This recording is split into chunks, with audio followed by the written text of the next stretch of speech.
Thank you, everybody, for coming to the Aaron Torres Podcast YouTube page. If you could do me a quick favor, see that little subscribe button at the bottom of your screen? Go ahead, click that subscribe button. Really does help our channel grow, our audience grow, and I really do appreciate it more than you know. So click that subscribe button. Appreciate your support. Now, here's the video that you came here for. To me, biggest story in college sports, outside of a college football playoff, maybe the biggest story all year long. Certainly the biggest story in college basketball, despite what ESPN and College Game Day will tell you. That's another conversation for another day. But the biggest story, college basketball this weekend, is not Duke Carolina. It's not even a Big East battle, UConn Marquette. Instead, it is, in my opinion, without a doubt, it is John Calipari's return to Kentucky as the Arkansas Razorbacks head coach. This is a topic and a conversation that we have literally discussed probably since a week or two after John Calipari took the job. I remember doing a segment in June or July of this year when the schedule was announced of what's the crowd going to be like, what's the reaction going to be like, and now it is a conversation that we are having on the national scale. John Calipari's return. Are there going to be boos? Are there going to be cheers? I'm going to tell you what I think in just a minute. But John Calipari was actually asked about this at his coach's show on Tuesday night, gave a long answer, but this was John Calipari's response to the emotion of walking into Rupp Arena as a visitor. It is that it's going to be Kentucky. You know, it's walking in that arena, storied arena, and walking in the wrong door, the other door.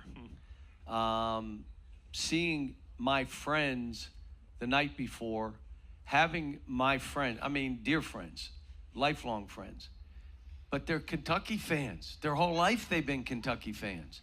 Now, I just hope they're neutral, but they are Kentucky fans. We gave our heart and soul. Ellen, was like the mother to those kids. And so, yeah. So that was John Calipari talking about his return to Rupp Arena on Saturday night. Says there's going to be emotion. And he did say, by the way, in a separate segment that I saw right as we were getting ready to go on air here, that, he expects boos, and that's okay. And also that he's got some thick skin. He's been doing this a while, and he is ready for the boos, and he is ready for whatever. So I think, to me, Calipari is preparing himself. Obviously, never forget there are 3 players on the Arkansas roster that also called Rupp Arena home last season. And so what I want to do now is just talk about the big picture conversation that everybody is having in college basketball right now, which is pretty straightforward. It is, how will Kentucky fans actually react when John Calipari walks through that tunnel, okay? And before we get into it, let me start by saying this, Kentucky fans, okay? Because I know there's going to be a lot of Kentucky fans that watch this. By the way, I would say the same thing if Eric Musselman was returning to Arkansas, or if whoever, it doesn't really matter. I want to make this clear right off the top. There are a lot of media members that are telling you how you should act. Torres ain't going to be one of them, okay? Listen, I think there's way too much lecturing and posturing in the media these days, telling you, if you, I don't want to get political, but, you vote for this guy or girl, you're a terrible person, do this, do that. If you don't do this, then you don't care. And I think there's a lot of people this week in the media that are going to say, Kentucky fans, you need to act this way. That's not going to be me. That's not going to be me. What I plan on doing over the next 6-7 minutes is talking about what I think will happen, and then also both sides of the conversation, and frankly, what I would do if I was a Kentucky fan. But again, I'm not. And so if you do the opposite of me, I'm not here to lecture you. I'm not here to say I'm better than you, because I'm not. We're all just people floating around on this big blue marble, trying to get some Collie Puffs in our belly and call it a day, okay? So let's go ahead and talk about the conversation with John Calipari. And I think what's been interesting, first of all, I think what's actually been very interesting is kind of the wave and nuance of the conversation, right? Is that if you had asked Kentucky fans at the day that John Calipari left for Arkansas, and you realize, oh, this guy who told us he loves us is leaving after 15 years for a league rival, a league school, I think the 100% response would have been, we hate him, screw him, we're never cheering for that guy again. We hope he loses every single game the rest of his life, okay? That would have been the response the day he left. I think you probably get to the middle to the end of the summer, One, you see Mark Pope. You're happy with what he's doing. You're happy with the energy that he brings. You're happy that he's one of your own. And I think also, and I think we do have to acknowledge this. I'm not telling you how to feel, but I think John Calipari has mostly been positive in everything that he's said about Kentucky, how he's handled the program. Remember over the summer that Kentucky TBT team, remember the TBT, the basketball tournament? They made a run and Calipari showed up at their games when they got to the regionals or whatever. So I think the combination of Mark Pope being awesome, Calipari, I don't think he's done anything to necessarily publicly stoke the fire, and maybe I missed something, but I don't think I did. I think it's kind of led to this situation where, maybe it's 50-50 cheer versus boo by the beginning of the season. And then I think you get to the season and you realize two things. Is one, if you're a Kentucky fan, we got the right coach, 5 wins over ranked teams. And I also think Calipari's struggling. So all of that plays into the fact that I think if you had asked Kentucky fans start of the season, even maybe a week ago, 2 weeks ago, they'd say, listen, we support Coach Cal. We root for him in every game except for the game at Rupp Arena. But I'll also say this. Now that it's game week, I have seen the narrative shift a little bit. And I think part of it is some of the media that maybe doesn't like Calipari is stoking some fires. But I think it has been like, oh, wait a second. It's game week now. It's time to go kick some butt and take some names. And so it's been interesting to kind of follow the narrative and follow the conversation. Now, in terms of what you should, again, we don't use should. I'm not telling anybody what they should do. I think it's interesting to look at it from both sides because I've seen this conversation in favor of booing John Calipari. The conversation, it's pretty straightforward. Hey, we boo everybody that is in an opposing jersey and an opposing sideline in Rupp Arena. We boo Bruce Pearl when he's the Auburn head coach. We boo Nate Oates when he's the Alabama head coach. We boo Rick Barnes when he's the Tennessee head coach. And we're going to boo the crap out of John Calipari. And so I think that's a very logical argument. I think that applies to every sports fan for every team everywhere in America. UConn's going to Marquette on Saturday night. I don't expect Marquette fans to cheer Dan Hurley. Now, Dan Hurley didn't bring Marquette a championship, but you get the point. But I think that's a totally logical argument. If you say, hey, we boo everybody, and there's going to be a day where, the 2012 national championship team gets honored or whatever, and John Calipari is going to be in that building, we'll cheer him that day.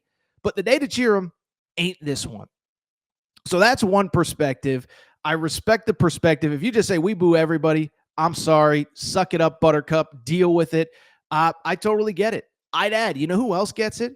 John Calipari actually gets it because, John Calipari, I think, has said, again, I expect to be booed. I expect to this. I expect to that. But I think there's another perspective as well. By the way, producer Matt, flag any comments. Maybe we get to some interesting comments before we get to the John Neighbors interview. But okay, here's the other perspective. The other perspective, and I think it's a totally fair perspective as well, is the argument of, listen, we know that we boo every other coach. We boo Rick Barnes. We boo Bruce Pearl. By the way, saying boo Bruce Pearl is a very hard thing to say fast, especially when it's 8:19 Pacific time here and my brain is moving a million miles an hour because I drank too much coffee this morning. But again, we boo Rick Barnes. We boo Nate Oates. We boo Bruce Pearl. And Calipari is going to be no different. I do think there is the counter to that, which is, yeah, but Bruce Pearl, Rick Barnes, Nate Oates, they never brought you a national championship. They didn't hang banner number 8 up in Rupp Arena. They didn't bring you 4 Final Fours, multiple SEC titles. And as disappointing as the Calipari season ended, the counter to that is, you know what? He did bring us a lot of good memories. I'm going to cheer for him when he is introduced as the former Kentucky head coach or the current Arkansas head coach that did, in fact, bring me a national championship, did, in fact, bring me 4 Final Fours. I think the other variable, and by the way, I think this is where the comparison to when Rick Pitino returned as the Louisville head coach, which we'll get into in a minute. I think the other variable that I don't think enough people have talked about, but I do think it's become a talking point this week, why I would consider cheering for John Calipari is because he actually did you the ultimate favor as the Kentucky basketball program by leaving when he did last offseason. And this was something we talked about all offseason when every time that Arkansas did something good, people would say, oh, Calipari's washed. It doesn't matter, this and that. I think the important thing to note is, and I keep going back to this, he did Kentucky fans a favor. And I remember, listen, by the way, people say, oh, Torres, you always defend Calipari. You're worse than, that bald guy on ESPN. I won't name names, but we all know who they are. Yes, I've largely been a Calipari critic. You can find the tweet from the night that they lost to Oakland where I said point blank, I said, we can't keep doing this. Calipari has to go. If Calipari cares about Kentucky and its fans, then he should retire today. I said that. I tweeted it. And so I think all of these variables are true, but why it would be hard for me, and I'm not telling you how to act, why it would be hard for me is because of the fact, not that he brought you a national championship, not that he brought you 4 Final Fours, not that he brought you some of your great memories as a Kentucky fan. You know why it'd be hard for me to boom? Because he ultimately did you the favor. By the time that Oakland game went final, listen, I don't have it. There's no official way to tally this. I am pretty sure 95 to 99.99999% of the fan base was ready to move on and ready to have a new coach. And I said at the time, if Calipari cares about Kentucky the way he says he does, he should resign. Now, instead, he found another job. And I said at the time, I don't criticize Arkansas for hiring him if he still wants to coach. But why it'd be hard for me to boo John Calipari? He made the ultimate sacrifice to Kentucky, which was he went out the side door. And it may not have been pretty. It may not have felt great at the time. But what did he do?